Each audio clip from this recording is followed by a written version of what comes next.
I'm Susan from Next Council team. In this video, I'll be showing you how to clarify a fund requisition. When a fund request status shows clarified, it means that the approving officer has requested for changes or updates as regards the request.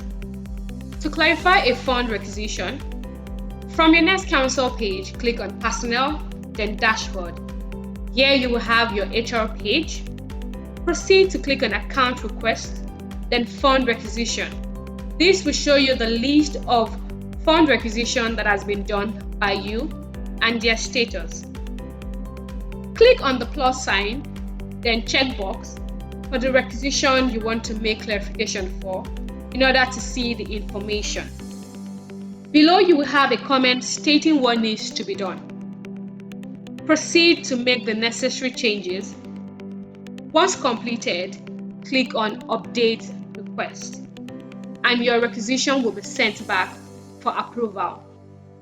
For more information, visit help.nextcouncil.com.